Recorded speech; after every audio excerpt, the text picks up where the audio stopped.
Hello students, आज मैं आपके सामने एक वीडियो लेकर के आई हूँ क्लास 12th हिस्ट्री का चैप्टर नंबर 1 जिसका नाम है ब्रिक्स, बीड्स एंड बोन्स। इसके अंदर हम द हड़प्पन सिविलाइजेशन की बात करेंगे। जो हड़प्पन सिविलाइजेशन है उसे हम अपने वर्ल्ड में सबसे ज़्यादा ओल्ड सिविलाइजेशन के नाम से, ओल्ड अर्बन सिविलाइजेशन के नाम से जानते हैं। बेसिकली ये एक परफेक्ट सिविलाइजेशन है जिसमें कि हमें हर चीज़ परफेक्टली मिलती है, जो कि आज शायद हम कुछ चीज़ें उससे रिलेट करके ही अपनी लाइफ में यूज़ कर रहे हैं। तो अब आगे इस वीडियो में हम फर्दर इंफॉर्मेशन के बारे में डिस्कस करेंगे। तो चलिए स्टार्ट करते हैं। सबसे पहले जो पेज आपको नज़र आ रहा है वो है हड़प्पन सील के बारे में बात कर रहा है। हड़प्पन सील एक मोस्टली आर्टिफैक्ट है, डिस्टिंक्टिव आर्टिफैक्ट है, जिसके थ्रू हम इंडस वैली सिविलाइजेशन के बारे में समझ सकते हैं। Just a second.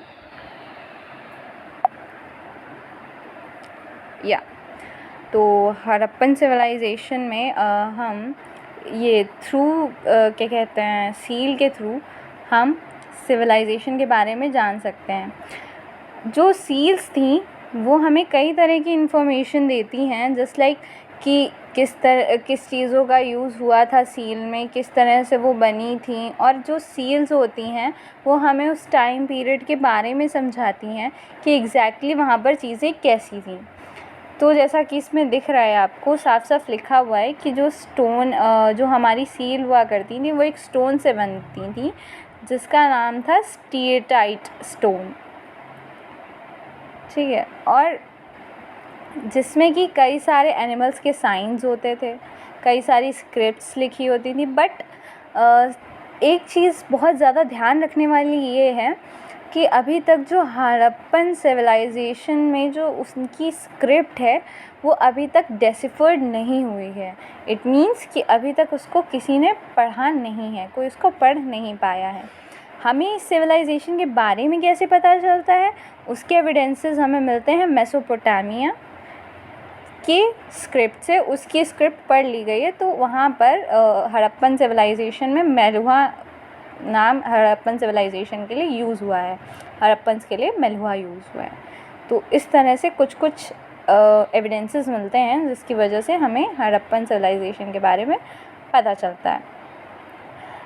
फर्दर हम आगे प्रोसीड करते हैं। उस समय के जो लोग थे वो जिस तरह के रीजन में रहते थे, उनके हाउसेस, उनके पॉट्स, उनके ऑर्नामेंट्स, उनके टूल्स, उनकी सील्स कैसे रहती थी, वो सारे आर्कियोलॉजिकल एविडेंसेस हमें मिलते हैं। चलिए अब देखते हैं हड़प्पा सिविलाइजेशन एग्जैक्टली है क्या, कैसी कैसी चीज़ें इसमें मिलती हैं, ठीक है। सबसे पहला, इंडस वैली सिविलाइजेशन को हम हड़प्पन कल्चर भी कहते हैं, ठीक है, ये मैं हाईलाइट कर देती हूँ। तो आर्कियोलॉजिस्ट ने एक टर्म यूज़ किया है कल्चर, हड़प्पन कल्चर। यहाँ पर हड़प्पन कल्चर का मतलब क्या है? कई तरह के ग्रुप ऑफ ऑब्जेक्ट्स, डिफरेंट तरह की स्टाइल्स, ठीक है, एक साथ पाई जाती हैं इन अ जोग्राफिकल एरिया और and in a period of time, ठीक है। हड़प्पन कल्चर की जब हम बात करते हैं तो उसमें कई सारे चीज़ें इंक्लूड होती हैं। अभी मैंने सिर्फ आपको एक सील का ओवरऑल ओवरव्यू दिया मैंने आपको सील का, बट इसके अलावा बीड्स भी मिलती हैं, कई सारे वेट्स भी मिलते हैं, स्टोन ब्लेड्स भी मिलते हैं, बेक्ड ब्रिक्स भी मिलती हैं, कई सारे ऑब्जेक्ट्स हम लोगों को मिलते हैं जो कि अफ़गानिस्तान, जम्मू कश्मीर, बलूचिस्तान, पाकिस्तान, गुजरात, यहाँ सबसे हमने वो किया हुआ है, इंपोर्ट किया हुआ है, ठीक है। इसके अलावा हड़प्पा की जो पहली साइट है, ठीक है, वो कब डिस्कवर की गई थी? ये क्वेश्चन बच्चों एग्ज़ाम में ज़्यादातर पूछ लिया जाता है। अब क्योंकि कई बार ऐसा होता है अलग अलग बुक्स में अलग अलग चीज़ें दी हुई हैं, तो हम रफली मान करके चलते हैं कि जो हड़प्पन सिविलाइजेशन का टाइम पीरियड है वो 2600 से लेकर के 1900 BCE तक है। ठीक है, BCE मतलब बिफोर क्राइस्ट एरा। अगर आपको इस बारे में थोड़ी सी इन्फॉर्मेशन लेनी है कि कैसे हम BC काउंट करते हैं या कैसे AD काउंट करते हैं, तो आप प्लीज़ मुझे कमेंट में बताइएगा, तो मैं उसके लिए फ़र्दर एक वीडियो बना दूँगी। फ़िलहाल हम इस पे, क्योंकि अब छोटे टाइम पीरियड में हमें पूरा चैप्टर कवर करना है, इसलिए हम आगे फ़र्दर इसको पढ़ना शुरू करते हैं। ठीक है, तो अब अच्छा क्या हुआ कि पहले अर्लियर और लेटर कल्चर्स हुआ करते थे, तो इसमें हम एक ही उसमें एक ही कल्चर को 2 पार्ट्स में बांटते हैं, like Harappan, early Harappans and let Harappans. ठीक है, एकदम सेम एरिया में। और हड़प्पन सिविलाइजेशन को हम कई बार मैच्योर हड़प्पन कल्चर भी कहते हैं। ऐसा क्यों? ऐसा इसलिए क्योंकि आप आगे पढ़ेंगे तो आपको पता चलेगा कि जो बाकी कल्चर से बहुत डिस्टिंक्टिव फीचर्स इसमें पाए गए थे। डिस्टिंक्टिव फीचर्स, और एक तरह से हम कहें बहुत ज़्यादा डेवलप्ड फीचर्स कह सकते हैं। ठीक है, आप मेरी बात को समझ रहे हैं? नेक्स्ट है, हम मैप पे पढ़ेंगे। ठीक है, ये है हमारा बेसिकली मैप, हड़प्पा से रिलेटेड है। ये इसके आसपास की जो हड़प्पन साइट्स हैं वो इसमें आपको देखने को मिलेगी। ठीक है, ये रहा आपका हड़प्पा, ये रहा आपका हड़प्पा। ठीक है, तो आपको दिख रहा होगा ये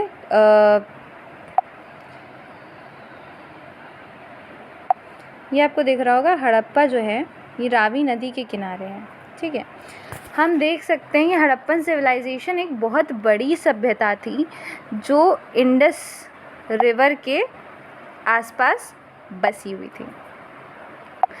ठीक है, इसमें कई सारी साइट्स आपको देखने को मिल जाएंगी, जस्ट लाइक मोहनजोदारो हो गया। ठीक है, ये हड़प्पा हो गया आपका, गनेरीवाला, कालीबंगन, बनावली, ठीक है, राखीगढ़ी, ये सारी मेन साइट्स हैं जो अभी आपको पढ़नी होंगी। मांडा, चान्हुदारो, धौलावीरा। ठीक है, ये सारी बहुत ज़्यादा इम्पॉर्टेंट साइट्स हैं, एग्ज़ाम्स में अक्सर पूछ ली जाती हैं, तो हमें इस पर बहुत ज़्यादा फोकस करने की ज़रूरत है। क्योंकि अभी क्या है ना, बेसिकली अभी हमको पता चलेगा कि अगर हम आगे पढ़ेंगे तो हमें पता चलेगा कि कौन सी साइट से कौन से एविडेंसेस मिले हैं, तो ये साइट्स थोड़ी सी इम्पॉर्टेंट हो जाती हैं। एंड कई बार ऐसे क्वेश्चंस आ जाते हैं कि कौन सी नदी के किनारे स्थित है कौन सी साइट। ठीक है, और जनरली हड़प्पा और मोहनजोदारो से रिलेटेड तो ये क्वेश्चन ज़रूर आता है कि इसको डिस्कवर किसने किया था। तो इसलिए हमारा मैप पे पढ़ना बहुत ज़्यादा इम्पॉर्टेंट है। तो मैं सारे स्टूडेंट्स को ये रिकमेंड करूँगी कि आप जब भी ये सारी चीज़ें पढ़ें तो आप अपने साथ एक एटलस या एक मैप लेकर के ज़रूर बैठें। ठीक है, अब हम इनकी स्टार्टिंग की बात करते हैं। तो जैसे अगर हम हड़प्पा की बात करें तो उस टाइम पर ये कल्चर जो एसोसिएटेड होते थे वो पॉटरी से एसोसिएटेड होते थे। ठीक है, हमें एविडेंसेस मिलते हैं एग्रीकल्चर के, पेस्टोरलिज्म के, क्राफ्ट्स के। ठीक है, पहले के सेटलमेंट्स जो होते थे बहुत स्मॉल एरियाज़ में होते थे। उस टाइम पे लार्जली बहुत ज़्यादा बिल्डिंग्स नहीं हुआ करती थी। ठीक है, अर्ली हड़प्पन सिविलाइजेशन कुछ ऐसा ही नज़र आता है।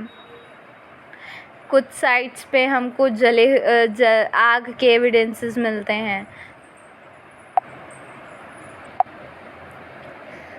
तो ये थी हड़प्पन्स की बिगनिंग के कई सारे तरह के सेटलमेंट्स। अगर आप मिलेंगे, आप उसको अगर डिटेल में पढ़ेंगे तो काफ़ी सारी चीज़ें आपको उनके बारे में पता चलेगी। देन नेक्स्ट पॉइंट है सबसिस्टेंस स्ट्रैटेजीज़। तो इसमें इसका अगर मैं आपको ऑल ओवर ओवरव्यू बताती हूँ तो इसका सेंस ये है कि लाइक उस टाइम पर हड़प्पन्स किस तरह की एग्रीकल्चर करते थे, कैसे वाइड रेंज ऑफ प्लांट्स का यूज़ करते थे, एनिमल प्रोडक्ट्स यूज़ करते थे इंक्लूडिंग फ़िश, क्योंकि हमें कई जगह फ़िश के भी एविडेंसेस मिलते हैं ऑन दी सील्स। ठीक है, तो आर्कियोलॉजिकल्स को कई सारे ऐसे एविडेंसेस मिलते हैं। हड़प्पन साइट्स पे कई सारे आपको मैं बता दूं ग्रेन्स मिलते हैं, कई सारे चीज़ें जैसे कि wheat, barley, lentil, chickpea and sesame, इन सब के एविडेंसेस मिलते हैं। और गुजरात की कुछ साइट्स हैं जहाँ से हमें मिलेट्स के एविडेंसेस भी मिले हैं। बस जो राइस है वो उसके रेयरेस्ट हमको एविडेंसेस मिले हैं, वरना जनरली हम लोगों को ये सारे जो मैंने अभी नाम लिए हैं ग्रेन्स के वो सारे मिलते हैं। इसके अलावा अगर हम एनिमल प्रोडक्ट्स की बात कर लें तो एनिमल बोन्स मिलती हैं हड़प्पा में, जैसे कि kettles, sheeps, goats, buffalo and pig. लेकिन जहाँ तक एविडेंसेस की बात है और जो चीज़ें देखी गई हैं उसके अकॉर्डिंग काऊ के एविडेंसेस नहीं मिले हैं। इस चीज़ का आपको ध्यान रखना है, क्योंकि कई बार क्वेश्चंस ऐसे आ जाते हैं कि किस किस एनिमल के एविडेंसेस मिले हैं, किस किस एनिमल के एविडेंसेस नहीं मिले हैं। तो काऊ का अभी कोई प्रॉपर एविडेंस नहीं मिला है। इसके अलावा जो आर्कियोजूलॉजिस्ट होते थे या ज़ू आर्कियोलॉजिस्ट हैं, उन्होंने भी कई सारे इंडिकेशंस दिए हैं कि हम लोग उस टाइम पर एनिमल्स को डोमेस्टिकेट करते थे, वाइल्ड स्पीसीज़ का यूज़ भी करते थे, क्योंकि उनकी बोन्स मिली हैं, जैसे कि डियर हो गया, घड़ियाल हो गया, बोर हो गया, इन सब की भी हमें वो मिलती थी एविडेंसेस, उनकी बोन्स मिलती थी। इवन इन लोगों का कहना ये भी है कि हम क्या करते थे उस टाइम पर, हड़प्पन्स ये करते थे कि जनरली क्या करते थे वो एनिमल्स को पालते थे। इसके अलावा जब उनके पास नहीं खाने के लिए चीज़ें होती थी या नहीं कुछ हो पाता था तो उनसे जो मीट रहता था उनका यूज़ कर लेते थे। कई बार ऐसा होता था जिनके पास एनिमल्स नहीं होते तो वो एनिमल हंट करते थे जस्ट बिकॉज़ कि वो एनिमल प्रोडक्ट्स ऑब्टेन कर सकें इन सारी चीज़ों के लिए। इवन फ़िश की बोन्स भी हमें मिलती हैं और फाउल की भी। अब हम बात करते हैं एग्रीकल्चरल टेक्नोलॉजीज़ तो उस टाइम पे कैसी रही होंगी। तो अगर हम बात करें एग्रीकल्चरल पर्सनालिटीज़ की तो हमें कई जगह से प्लॉट लैंड के एविडेंसेस भी मिले हैं और कई जैसे टेराकोटा की स्कल्पचर्स मिले हैं, सील्स पे भी नज़र आया है, हमें बुल की फ़ोटो नज़र आई है। इसके मतलब हम ये अंदाज़ा लगा सकते हैं कि उस टाइम पर जो हम खेती करते थे तो हम बुल का यूज़ कर सकते थे। अभी जैसा मैंने बताया कि कई सारे जगहों से प्लॉट फील्ड्स मिली हैं या प्लॉट के एविडेंसेस मिले हैं, तो उसमें एक साइट है हरियाणा की बनावली और चोलिस्तान। यहाँ से हमें टेराकोटा मॉडल्स मिले हैं प्लॉ के, जैसा कि आप यहाँ देख पा रहे होंगे। यहाँ पे इस लाइन में मेंशन किया गया है, ये प्लॉ के एविडेंसेस मिले हैं और प्लॉट फील्ड भी प्रॉपरली हमको मिली है। और ये है ये लाइन पे, ये देखिए मैंने हाईलाइट कर दिया है ताकि आपको प्रॉब्लम ना हो।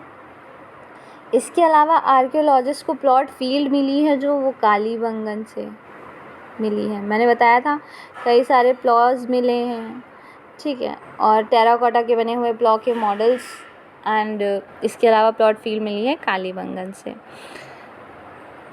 और ये भी हमें नज़र आया है कि एक जो फील्ड हुआ करती थी उस टाइम पर हम मल्टीपल क्रॉपिंग का यूज़ करते थे। मल्टीपल क्रॉपिंग क्या होता है?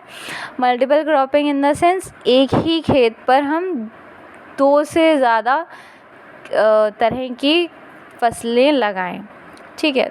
तो उसके एविडेंसेस भी हमें मिले हैं, आर्कियोलॉजिस्ट का ये कहना है। तो हम मान के चल सकते हैं कि हमें वहाँ से एविडेंसेस खेती के इस तरह से मिलते हैं। इसके अलावा जो हड़प्पन साइट हैं ज़्यादातर वो सेमी एरिड लैंड में है, जहाँ पर बहुत कम ही यूज़ होते था इरिगेशन एग्रीकल्चर के लिए, यानी कि जहाँ ज़्यादा पानी का यूज़ नहीं होता था।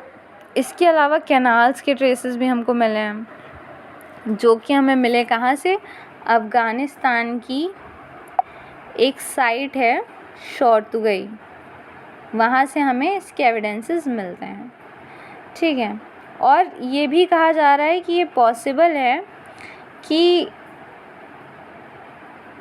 एंशिएंट कैनाल जो हैं वो गायब हो चुके हों या दब गए हों या कुछ भी हो सकता है, हम उसके लिए एग्जैक्टली कह नहीं सकते, बट जो वहाँ अच्छा हाँ, एक पॉइंट मैं बताना ये भूल गई कि उस टाइम पर इरिगेशन के भी हमें एविडेंसेस मिलते हैं। इरिगेशन कहाँ से होती थी, वाटर वेल से होती थी।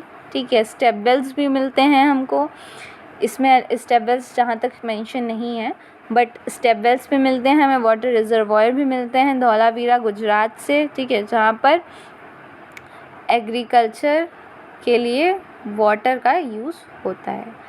इसके अलावा अब ये आ जाती है आर्टिफैक्ट्स को कैसे आइडेंटिफाई करें, तो इसको तो आप खुद से भी पढ़ सकते हैं, इसमें कुछ ज़्यादा है नहीं ऐसा स्पेशल, बस मोहनजोदारो से रिलेटेड ही कुछ चीज़ें इसमें दी गई हैं।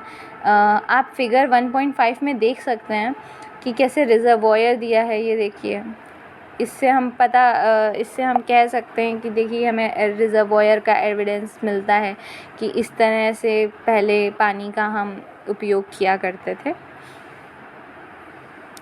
तो ये तो रहा एग्रीकल्चर की बात। अब हम अर्बन सेंटर की बात पे आते हैं। मैंने आपको स्टार्टिंग में ही, जब मैंने ये लेक्चर स्टार्ट किया था, तो मैंने आपको बताया था कि मोहनजोदारो को एक हम प्लान्ड अर्बन सेंटर कहते हैं। अब हम इस बारे में बात करेंगे कि हम उसको एग्जैक्टली अर्बन प्लान्ड सेंटर क्यों कहते हैं। देखिए, जनरली मेरा मानना है एज अ टीचर कि एक स्टूडेंट के मन में हमेशा क्यों क्वेश्चन ज़रूर आना चाहिए, क्योंकि जब हमारे मन में चीज़ें आती हैं ना, क्यों, वाई, अगर ये हो रहा है तो क्यों हो रहा है, तब हम समझ पाते हैं उसके पीछे का रीज़न। तो कोई भी चीज़ें आपको ऐसे ही एक्सेप्ट नहीं कर लेनी है। जनरली कोई भी बात आपको बताई जाए तो हमेशा उस चीज़ का व्यू पॉइंट देखिए कि वो किस बेस पे कही जा रही है या ऐसा क्यों है, अगर है ऐसा तो क्यों है। तो जनरली अभी मैंने आपको बताया था अर्बन सेंटर, तो उसका ही उस क्यों का रिप्लाई मैं देने वाली हूँ कि अर्बन सेंटर एग्जैक्टली क्यों कहते हैं। वो इसलिए कहते हैं क्योंकि जो हड़प्पा था उसके कई सारे यूनिक फीचर्स थे। ठीक है, जो जनरली बाकी जगहों पर हमें नज़र नहीं आते हैं। आप जानते हैं कि अभी आपके टाइम पे, इस प्रेजेंट टाइम में, हम शहर और गांव में कैसे डिफरेंस करते हैं, ऐसे ही डिफरेंस करते हैं ना। बेटर इंफ्रास्ट्रक्चर मिलेगा आपको शहर में, गांव में उतनी फैसिलिटीज़ नहीं होती हैं, प्रॉपर लाइट्स होती हैं और सब कुछ चीज़ें होती हैं, प्रॉपर फैसिलिटीज़ होती हैं, प्रॉपर डेवलपमेंट होता है, उतना गांव में नहीं होता। तो उस बेस पे हम इसको कह सकते हैं कि एक अर्बन सेंटर हुआ करता था। रीज़न बीइंग कि सबसे पहला सेंटर जो आपके सामने जो पिक्चर नज़र आ रही है वो है मोहनजोदारो की। ठीक है, मोहनजोदारो जो है हड़प्पा की वेल नोन साइट है। ठीक है, सबसे ज़्यादा इसको जानते हैं। अब ये जो आपको पिक्चर नज़र आ रही है, इसमें दिखाया क्या जा रहा है, इसमें ये दिखाया जा रहा है कि एक टाउन को उस टाइम पे 2 पार्ट में डिवाइड किया गया था। ठीक है, दो पार्ट में डिवाइड करने का मतलब आप समझ सकते हैं। जो ऊंचा एरिया थोड़ा सा होता था उसे हम सिटैडल कहते थे, सिटैडल यानी कि दुर्ग, और बाकी जो हिस्सा बचता था उसे हम लोअर टाउन कहते थे। ऐसा कहा जा सकता है कि जो सिटैडल था उसमें नोबल्स लोग रहते थे, कि या राजा हो सकता है या नोबल लोगों के लिए, वो इसलिए वो थोड़ा सा ऊंचा बना था। एंड जो नीचे का पोर्शन था वो लोअर टाउन था, जिसमें आम जनता रहती थी, जस्ट लाइक दिस। और ये एरिया काफ़ी बड़ा था, और आप छोटा एरिया देख के तो समझ ही सकते हैं कि ये नोबल्स के लिए ही होगा। छोटा इन द सेंस कि कम नोबल्स होते थे और उनके लिए एरिया काफ़ी सही होता था। ठीक है, तो ये हुआ। इसके अलावा जो सिटेडल था उसमें प्रॉपर बिल्डिंग्स बनी हुई थी, और ये आपकी बुक में मेंशन है क्लियरली कि जो सिटेडल था उसमें अच्छी खासी हाइट की बिल्डिंग्स नज़र आती हैं, अच्छा खासा कंस्ट्रक्शन नज़र आता है, मड ब्रिक प्लेटफॉर्म्स नज़र आते हैं। ठीक है, और जो सिटेडल था उसको हम लोगों ने एक वॉल से कवर कर रखा था। इट मीन्स कि हमने उसको चारों तरफ से एक सिक्योरिटी बना रखी थी कि कोई उसमें गलत तरीके से एंट्री ना करे, और फिज़िकली लोअर टाउन से सेपरेट कर रखा था, जैसा कि इसमें मेंशन है। जो लोअर टाउन था उसमें भी वॉल से वो कवर्ड था। इसके अलावा उसमें कई सारी बिल्डिंग्स हुआ करती थी, कई सारे प्लेटफॉर्म्स वगैरह होते थे, फाउंडेशंस। ठीक है, और ऐसा भी कैलकुलेट किया जा सकता है कि एक लेबर जो था वो रफली 1 cubic metre of earth daily वो मूव करता था। ठीक है, अपने काम के अकॉर्डिंग। इसका मतलब ये, कहने का मतलब ये कि लेबर मोबिलाइजेशन बहुत था उस टाइम पर। फॉर एग्ज़ाम्पल लेबर से काफ़ी काम कराया जाता था। लेबर मोबिलाइजेशन मतलब लेबर का ज़्यादा यूज़ किया जाता था। ठीक है, इसके अलावा ये छोटा सा बॉक्स दिया हुआ है। ठीक है, इस बॉक्स की मैं ओवरऑल इन्फॉर्मेशन अगर आपको दूँ तो कहने का ये सेंस है कि जो हड़प्पा था वो डिस्कवर किसके टाइम पे हुआ था, अलेक्जेंडर कनिंघम। ठीक है, जो कि first director general of archaeological survey of India थे इन 1875। राइट, हमें पहली बार पता चला था कि ऐसी कोई सिविलाइजेशन भी है, तो उसकी प्रॉपर स्टोरी इसमें दी हुई है, आप उसको अपने आप से पढ़ सकते हैं। देन अब हमारा जो नेक्स्ट टॉपिक है वो है लेइंग आउट ड्रेन्स। हम हड़प्पा के फीचर्स पढ़ रहे थे। ठीक है, हड़प्पा के फीचर्स में एक बहुत इम्पॉर्टेंट चीज़ आती है जो है drainage system.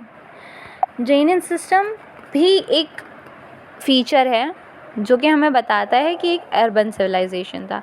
Urban civilisation in the sense कि जो हमारी हड़प्पन टाइम्स की जो रोड्स थी और स्ट्रीट्स थी वो ग्रिड पैटर्न पे बेस्ड थी, यानी कि 90 डिग्री पे कट करती थी एक दूसरे को। प्रॉपर ड्रेनेज बने हुए थे, प्रॉपर वो कवर्ड भी थे, और पहले ड्रेनेज बनाया जाता था देन रोड।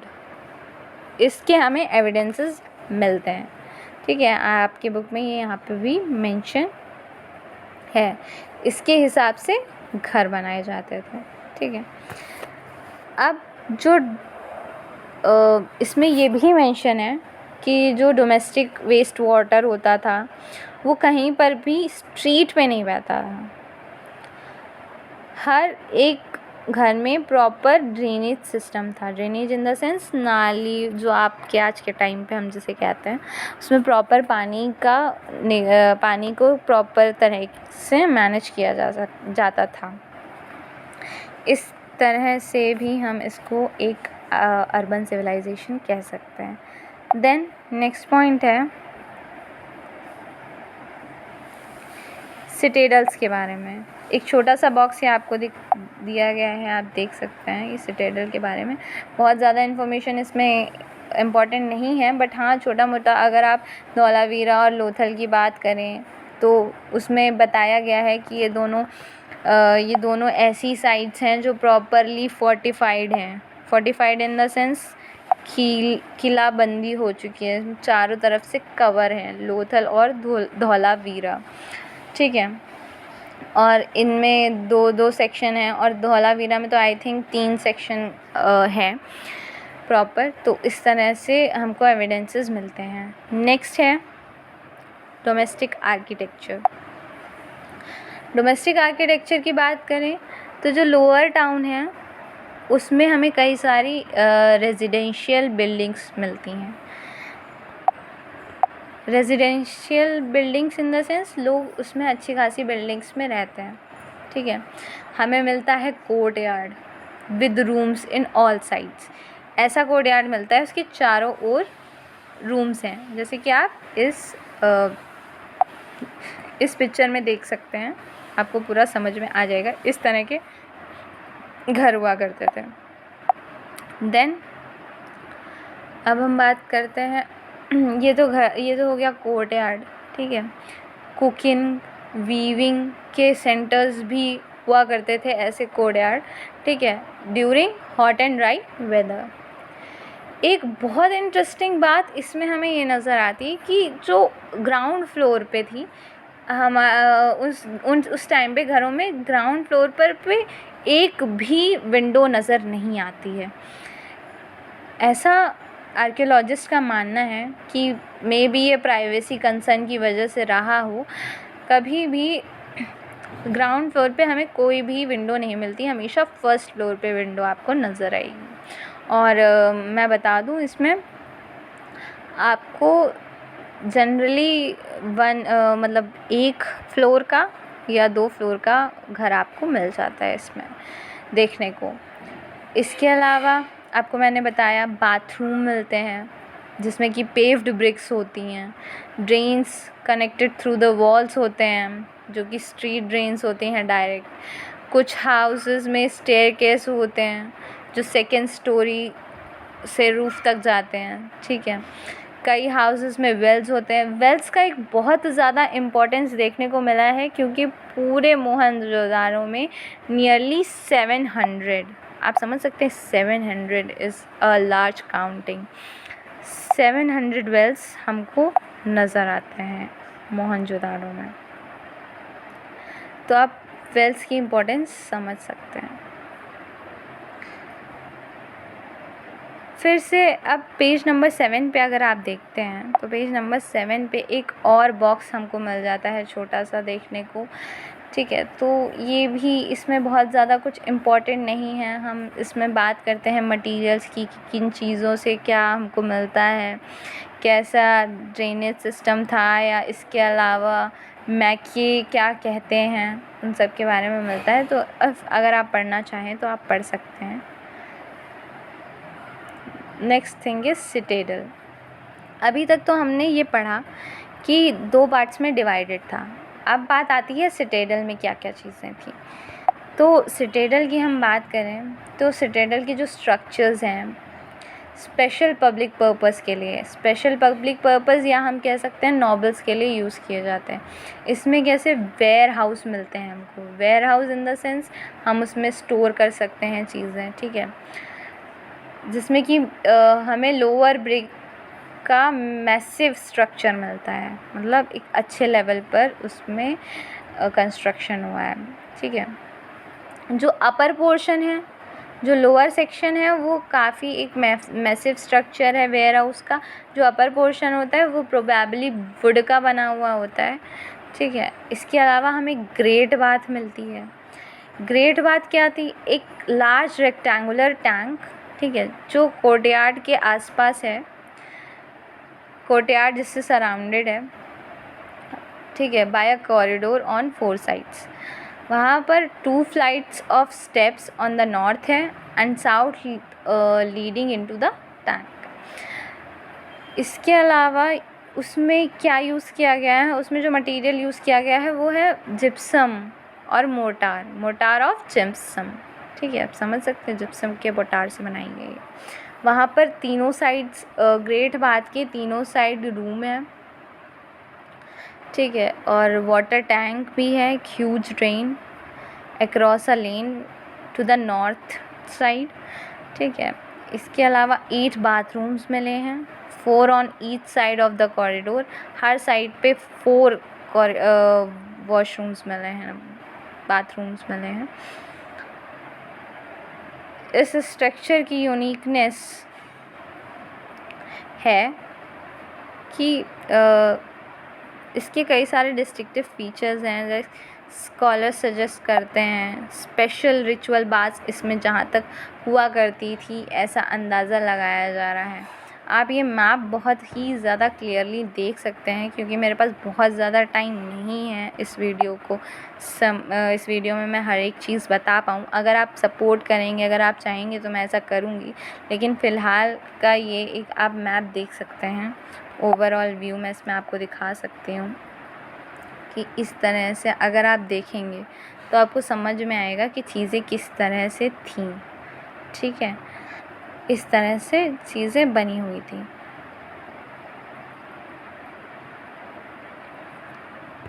देन अब हम आ जाते हैं नेक्स्ट पेज पे, ट्रैकिंग सोशल डिफरेंसेस। जहाँ हम बात करते हैं कल्चर की, तो वहाँ हम सोशल डिफरेंसेस की बात कैसे ना करें। हर सोसाइटी में, जहाँ तक अभी आप देख रहे हैं प्रेजेंट टाइम तक, और अगर आप पीछे का हिस्ट्री भी उठाएंगे तो आपको यही नज़र आएगा कि हर सोसाइटी में 2 से 3 टाइप के लोग होते हैं जिनमें डिफरेंस नज़र आते हैं, on the basis of caste, on the basis of varna, on the basis of luxuries. ठीक है, तो अब हम सोशल डिफरेंसेस कैसे पता करें।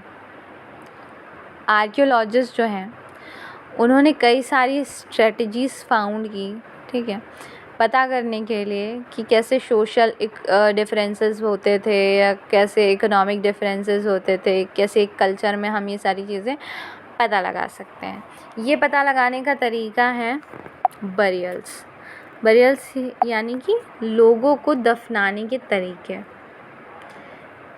लोगों की बरियल्स की स्टडी की गई। आपने पढ़ा होगा पहले भी पिरामिड्स के बारे में, इजिप्ट के बारे में, ठीक है, मम्मी के बारे में, तो उन्हीं की पढ़ाई की गई। मम्मी ये नहीं एग्जैक्टली, बट जैसे हड़प्पन टाइम्स में जो बरियल्स बने उनकी स्टडी की गई, तो उसमें हमें कई सारे अलग अलग तरह के बरियल्स मिले जी। ठीक है, कई सारे बरियल पिट्स मिले, यानी कि गड्ढा खोद के गाड़े हुए लोग। ठीक है, और कई सारे हॉलोड आउट स्पेसेस में मिले विद लाइंड ब्रिक्स। कुछ ग्रेव्स जो हमें मिली जिसमें कि पॉटरी और ऑर्नामेंट्स जैसी चीज़ें हमको नज़र आईं, जिससे हमें पता चलता है कि जो हड़प्पन्स थे वो आफ्टर लाइफ में बिलीव करते थे। After life in the sense मरने के बाद का जो जीवन होता है, उसमें हम तभी ये सारी चीज़ें बरी करते हैं ना किसी के साथ, जब हमें पता है कि आगे का जीवन में आप लेके जाओ। वैसे तो हम सुनते हैं कि ना इंसान खाली हाथ आया है और खाली हाथ ही जाएगा, तो आप समझ सकते हैं कि आप तभी बरी करोगे जब आप आफ्टर लाइफ में बिलीव करते हो। ठीक है, ज्वेलरी जो है वो दोनों बोथ मेन एंड वुमेन की बरियल्स में फाउंड की गई है। इससे हमें ये भी पता चलता है कि जो वुमेन्स और मेंस थे वो दोनों ही ज्वेलरी पहनते थे। ठीक है, कई सारी सिमेट्री मिली है हड़प्पाज में मिड 1980s। ठीक है, 3 शेल रिंग्स का एक ऑर्नामेंट मिला है जिसमें कि जैस्पर का यूज़ हुआ है। जैस्पर एक काइंड ऑफ बीड होती है। ठीक है, 100 ऑफ माइक्रो बीड्स यूज़ हुई हैं एक मेल के स्कल के पास। ठीक है, कई सारे जो बरियल्स मिले हैं उसमें जो डेड्स हैं वो कॉपर मिरर्स के साथ दफनाए गए हैं। बट इन ओवरऑल हम ये कह सकते हैं कि ऐसा समझ में आता है जो हड़प्पन्स थे वो ऐसा बिलीव नहीं करते थे कि किसी को प्रीशियस थिंग्स के साथ दफनाया जाए, बट कुछ कुछ चीज़ें उन्होंने दफनाई गई हैं। अब हम बात करते हैं लग्जरीज़ की। लग्जरीज़ को हम कैसे पता लगाएंगे, जब हम डिफरेंस ढूंढ ही रहे हैं तो हमें पता करना पड़ेगा ना कि कौन से लोग लग्जरियस लाइफ जीते थे और कौन से नहीं। तो जो आर्कियोलॉजिस्ट थे उन्होंने एक अलग स्ट्रेटजी फाइंड की सोशल डिफरेंसेस को फाउंड करने की, वो थी आर्टिफैक्ट्स को पढ़ना।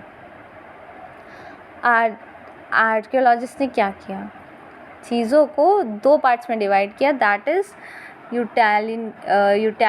Utilitarian and luxuries. ठीक है, जो पहली कैटेगरी थी उसमें डेली ऑब्जेक्ट्स ले आए, ठीक है, डेली यूज़ में क्या क्या ऑब्जेक्ट्स यूज़ किए गए होंगे, जस्ट लाइक स्टोन और क्ले है, ठीक है, ऑर्डिनरी मटेरियल्स जो स्टोन और क्ले से बना हो। इसके अलावा उन्हें यूटिलिटेरियन कहा गया, जिसमें ये आता था querns, pottery, needles, rubbers, body scrubber etcetera are usually found distributed throughout settlements, ठीक है। आर्कियोलॉजिस्ट ने उन चीज़ों को लग्जरीज माना जो कि रेयर थी, जो कि कॉस्टली थी, जो कि नॉन लोकल मटेरियल था, जो हर घर में अवेलेबल नहीं था और जो किसी कॉम्प्लिकेटेड टेक्नोलॉजी से बना हुआ था, जैसे कि लिटिल पॉट्स ऑफ फेयंस, जो कि मटेरियल है जो ग्राउंड सैंड और सिलिका से मिक्सड होता है with colour and a gum and then fire, ठीक है। वर ऐसी बहुत सारी जो प्रीवियस चीज़ें थी जो हर घर में अवेलेबल नहीं थी, कुछ ही घरों में नज़र आई, उनको हमने एज्यूम कर लिया कि वो लग्जरीज थी, ठीक है। इस तरह से हमने अंतर पता किया कि क्या लग्जरीज थी और क्या कॉमन लोग किस तरह से रहते थे। अब हम आ जाते हैं क्राफ्ट प्रोडक्शन के बारे में। क्राफ्ट प्रोडक्शन क्या होता था उस टाइम पर? बेसिकली क्या होता था, हमें क्राफ्ट के बारे में भी जब हम बात करते हैं तो हमें कई सारी चीज़ों की इन्फॉर्मेशन मिलती है, जैसे कि चान्होदारो, आप मैप 1 पे जा कर के देख सकते हैं दोबारा से, and let me show you page number 1।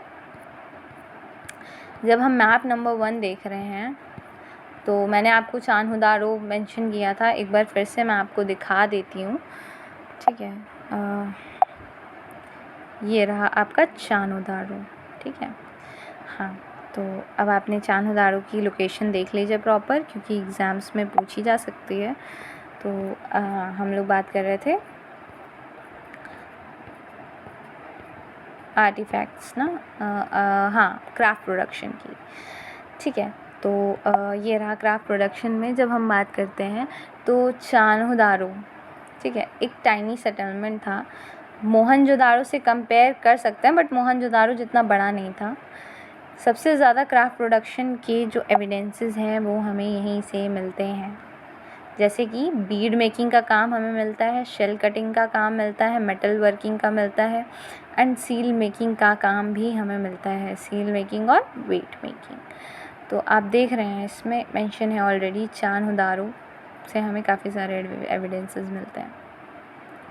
इसके अलावा कार्निलियन, ठीक है, जैसे स्टोन्स यूज़ करते हैं। कार्निलियन क्या होता है? एक रेड कलर का ब्यूटीफुल स्टोन होता है, ठीक है। कार्निलियन हो गया, जैस्पर हो गया, क्रिस्टल हो गया, क्वार्ट्ज हो गया, स्टीयरटाइट हो गया, मेटल्स जैसे हो गए copper, bronze and gold and shell, faience, अभी मैंने बताया आपको अलग तरह का मेटल होता है, टेराकोटा होता है, बर्न्ड क्ले होता है, कुछ तरह की बीड्स जो 2 और मोर स्टोन्स से मिल कर के बनी होती हैं, जो सीमेंटेड होती हैं, कई सारी कुछ उसमें गोल्ड कैप्स भी होते हैं, ठीक है। तो अलग अलग शेप की भी हमको सील्स मिलती हैं क्राफ्ट प्रोडक्शन में, जैसे कि डिस्क शेप्ड हो गई, ठीक है, सिलिंड्रिकल हो गई, स्फेरिकल हो गई, बैरल शेप्ड हो गई, सेगमेंटेड, इस तरह की बीड्स हमको मिलती हैं। कुछ डेकोरेटेड होती हैं, कुछ पे पेंटिंग्स बनी होती है, कुछ पे डिज़ाइंस होती है, वो सारी चीज़ें हमको मिलती हैं। अच्छा, और एक बात यहाँ पर इसमें मेंशन की गई है, जो बीड्स बनाने का तरीका होता है वो ज़ाहिर सी बात है अलग अलग मटेरियल के लिए अलग अलग होगा, ठीक है। जैसे कि स्टीयरटाइट है, वो बहुत सॉफ्ट स्टोन होता है तो उस पर ईज़िली हम काम कर सकते हैं, लेकिन कुछ बीड्स ऐसी होती हैं जो कि बहुत ज़्यादा टफ़ और हार्ड होती हैं, तो हमें उसके लिए ज़्यादा एफ़र्ट्स करने पड़ते हैं, ठीक है। तो कई तरह की वो बनाते हैं बीड्स, ठीक है। स्टेटाइट का, कई बार हम स्टेटाइट के पाउडर का यूज़ करते हैं एज अ पेस्ट कई सारी बीड्स में, ठीक है। आर्कियोलॉजिकल का एक्सपेरिमेंट ये रिवील करता है कि जो रेड कलर का कार्निलियन था वो ऑब्टेन हुआ है by firing the yellowish raw material and beats at various stages. कहने का मतलब ये कि जब हम किसी भी मेटल को बार बार अलग अलग स्टेजेस से लेकर के जाएंगे तो हमें उसका एक अलग डिफरेंट रूप नज़र आएगा। तो आर्कियोलॉजिस्ट का कहना है जो रेड कलर का कार्नेलियन है वो इसी तरह से बना है। इसके अलावा पॉलिशिंग की बात करें तो कई सारे आपको जो पॉटरी होगी वो कैसी नज़र आएगी, रेड एंड ब्लैक आपको नज़र आएगी, ब्लैक एंड रेड वेयर जिसे हम कहते हैं। जनरली आप देख रहे होंगे इस पिक्चर में भी ऐसी सारी आप अगर नेट पर भी सर्च करेंगे गूगल पे तो आपको नज़र आएगा कि रेड कलर से पॉलिश्ड होती है और उस पर ब्लैक कलर की डिज़ाइन होती है। तो इस तरह की पॉटरी आपको नज़र आएगी, ठीक है। इसमें बहुत ज़्यादा इम्पॉर्टेंट चीज़ें हाँ कुछ चीज़ें इसमें बहुत ज़्यादा इम्पॉर्टेंट मेंशन है, जैसे कि कुछ साइट्स के बारे में दिया हुआ है यहाँ पे। चान्होदारो हो गया, आपका लोथल हो गया, नागेश्वर, बालाकोट, ठीक है। बैंगल्स हमको कहाँ से मिलती हैं, इवन हड़प्पन सिविलाइजेशन में बैंगल मेकिंग का भी काम होता था, जो कि राजस्थान में कालीबंगन नाम की जगह है, वहाँ से हमें बैंगल्स के एविडेंसेस मिलते हैं, ठीक है। तो आप इसको थोड़ा सा डिटेल में देख लीजिएगा। इसके अलावा नेक्स्ट पॉइंट है आइडेंटिफाइंग सेंटर्स ऑफ प्रोडक्शन।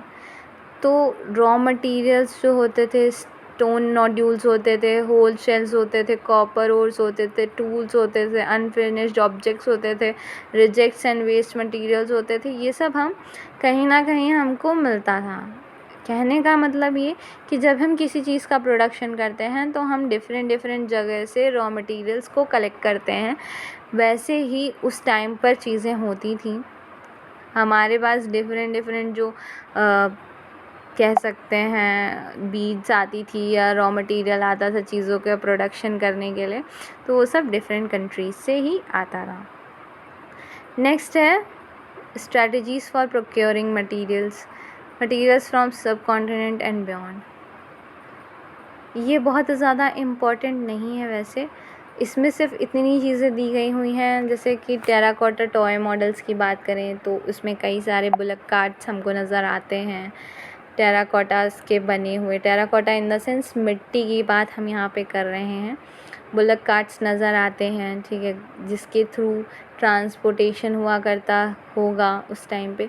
क्योंकि जनरली क्या होता है, आपको मैं ये पॉइंट समझा दूँ कि जैसा हमारा टाइम चल रहा होता है या हमारे टाइम पर जो भी चीज़ें होंगी, जो भी फैसिलिटीज़ होंगी, हमारे हर इन्वायरमेंट में वो नज़र आएंगी। फॉर एग्ज़ाम्पल उसी से रिलेटेड हमारे ड्रेसेस होंगी, उसी से रिलेटेड हमारे टॉयज़ होंगे, उसी से रिलेटेड हमारे खाने का तरीका होगा।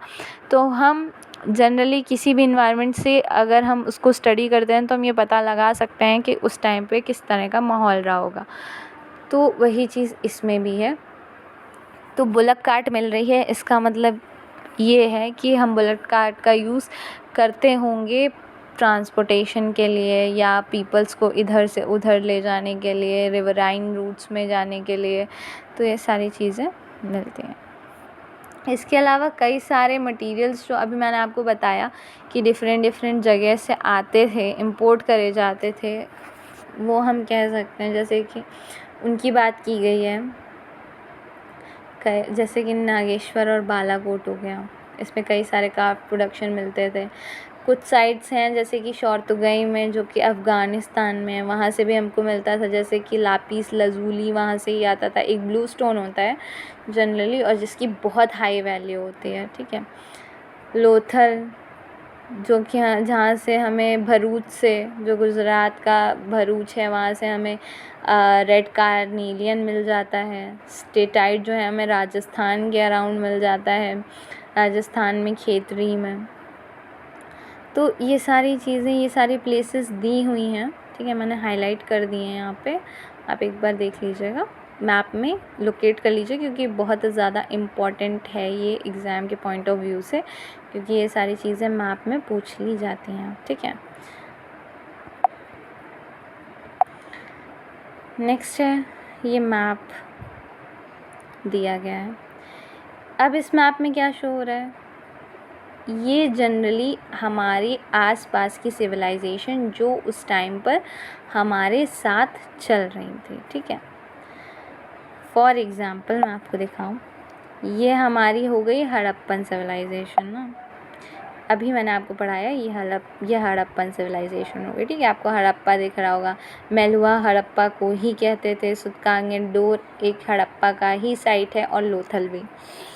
इसके अलावा जो दूसरी सिविलाइजेशन साथ साथ चल रही थी वो थी मेसोपोटामिया, जो कि इराक में है, इराक ईरान, ठीक है। उसमें उर और उरुक, ईरान और इराक के नाम थे। मेसोपोटामियन सिविलाइजेशन यहाँ पर थी। बहरीन, जिसका नाम था दिलमुन, बहरीन का दूसरा नाम दिलमुन था। जैसे कि हड़प्पा का दूसरा नाम मेलुआ था, वैसे ही बहरीन का नाम दिलमुन था। और ये मगान, ये यहाँ पर सिविलाइजेशन होती थी और हमारा इनसे व्यापार होता था, ऐसा मेसोपोटामिया की जो स्क्रिप्ट है उसमें हमें पता चलता है। मगान का मगान का न्यू नेम है ओमान ही मगान है, ठीक है। तो ये सारे हमारे पड़ोसी थे, ठीक है। ये तुरान हो गया, ठीक है। ये सारे पड़ोसी सिविलाइजेशन थे जहाँ से हमारा लेना देना होता था, ठीक है। या हम एक तरह से कहें हम ट्रेडिंग करते थे। क्योंकि अब इतनी सारी चीज़ें आपको समझ में आ रही हैं, धीरे धीरे आपको पता चल रहा है कि उस टाइम पे ट्रेड भी था, उस टाइम पे सारी चीज़ें थीं, एकदम फोर्टिफाइड घर्स हाउसेस भी हुआ करते थे। तो आपको समझ में आ रहा होगा कि एक अपने आप में ही पूरी तरह डेवलप्ड सिविलाइजेशन था ये, ठीक है। नेक्स्ट है कॉन्टैक्ट विद डिस्टेंस लैंड, जो कि मैंने आपको अभी मैप में पढ़ा दिया है, वही चीज़ें इसमें दी हुई हैं, ठीक है। जैसे कि हमारा ओमान से हमारे कॉपर वगैरह का प्रोडक्शन और वो चीज़ उधर से हम लोग इंपोर्ट करते थे, ओमान से, बहरीन से, ठीक है, मेसोपोटामिया से। उस टाइम पर क्या होता था कि मेसोपोटामिया की जो टेक्स्ट हैं वहाँ से हम लोगों को ये क्लियरली पता चला है कि कॉपर जहाँ से मिलता था उसे मगान कहते थे, ठीक है, जो कि ओमान का नेम है। इस तरह से हमको चीज़ें पता लगी हैं, ठीक है। इस पैराग्राफ में भी यही सारी चीज़ें दी गई हैं, ठीक है। अभी मैंने आपको स्टार्टिंग में बताया था मेलुआ वाली बात, वो देखिए यहाँ पे मेंशन है। मेसोपोटामिया का जो मिथ है या जो भी उनकी स्क्रिप्ट है उसमें वो मेलुआ कहते हैं, ठीक है। तो ये चीज़ें इसमें मेंशन की गई हैं। नेक्स्ट क्या है, ये देखिए, ये आपको चीज़ें समझ में आएंगी, ठीक है। ये सिलेंड्रिकल सील जो होती थी वो मेसोपोटामिया। इस चैप्टर में हड़प्पा के साथ साथ उसकी जो कंटेम्प्रेरी मतलब साथ में चलने वाली सिविलाइजेशन की भी बात की गई है, जो कि है मेसोपोटामिया। सिलेंड्रिकल सील हुआ करती थी, ठीक है, मेसोपोटामिया की, जिसमें कि हमड बुल की बात हुई है, फिर जो कि इंडस रीजन में मिलता है, ठीक। इसके अलावा पर्शियन गल्फ, पर्शिया, बहरीन जिसे हम कहते हैं, जिसका नाम अभी दिलमुन आपने देखा, वहाँ के भी हड़प्पन मोटिव्स उसमें भी नज़र आते हैं जो हड़प्पा से बने हैं। आप हड़प्पन सील्स अगर देखेंगे तो, ठीक है। और ये एक सील है जो कि बोट का साइन डिपिक्ट कर रही है। तो ऐसी कई सारी चीज़ें आपको यहाँ पर मिल जाएंगी। ये हैं साइंस कुछ एंशिएंट जो कि अभी भी डेसिफर्ड नहीं हुए हैं, क्योंकि हम इसको पढ़ नहीं पा रहे हैं फ़िलहाल। तो जब ये डेसिफर्ड होंगे तो आपको पता चलेगा। इसके अलावा जो नेक्स्ट है हमारा seal, script and beat. Seal and sealings की बात करें तो जो सील्स हुआ करती थी पहले, हम उनका कई तरह से यूज़ कर सकते हैं। मैंने आपको स्टार्टिंग में ही बताया था, सील को हम यूज़ कर सकते हैं लॉन्ग डिस्टेंस कम्युनिकेशन के लिए, ठीक है।